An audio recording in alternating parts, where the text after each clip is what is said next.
One of the real challenges we face as a society is how to make sure our workforce is highly educated, our young people are looked after, trained, get all the resources they need to go into a world that really demands now a higher and higher level of education.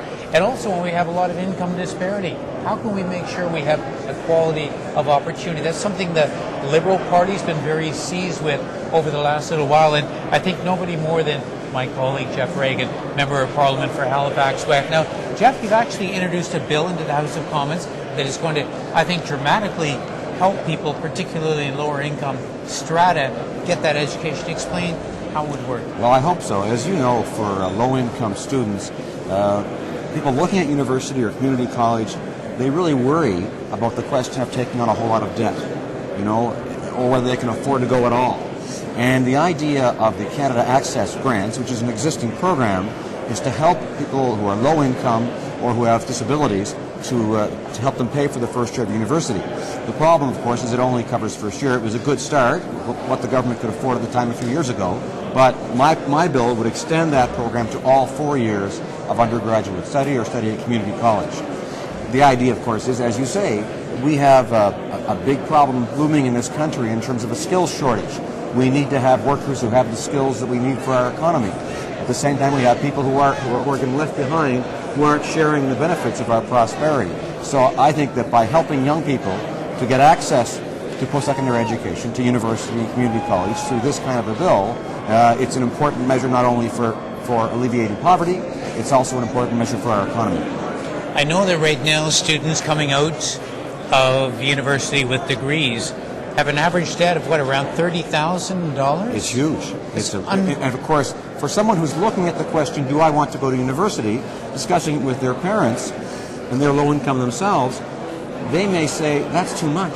I don't want to take that risk, of taking on that big debt for the uncertainty of whether I get a job or not afterwards that uses my degree. Now, I think, frankly, it's worth the risk, and the fact is the vast majority of people who get that education benefit from it. But the last thing we need is people to decide they can't afford to go and not go. People need to get the education. We need our society and our workforce to have the best education possible. And we need young people to have the opportunity to succeed in our society. Well, tell me a little bit about the bill's process now. Well, the bill is there a resolution? Is there a light at the end of the tunnel? Well, I'm concerned about that, frankly. We're in the third reading stage now. The bill passed at second reading in the House. It went to committee where the Conservatives and the Bloc Quebecois kind of got together and jointly blocked the bill and stripped out every clause in the bill, defeated every clause in it basically and sent it back empty. I've moved amendments here in the House in third reading that would bring those sections back in.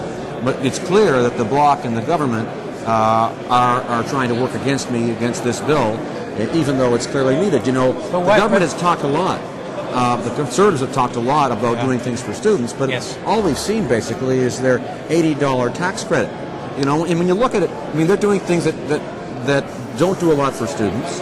$80 in terms of the cost of textbooks is very, very little. Yes. And moreover, they don't get it at the beginning of the school year when they need it. Yep. They only get it after tax time. All right, but tell us why. Why would they do that? Everyone's in favor of education. This government, there's not a week goes by they don't say they're in favor of it. Well, so they say. Why would they do this? I don't think it's a priority for them, and I don't think it. Perhaps it's the fact that people who are low income don't fit into their target market, the group that they're after, to get their vaunted majority.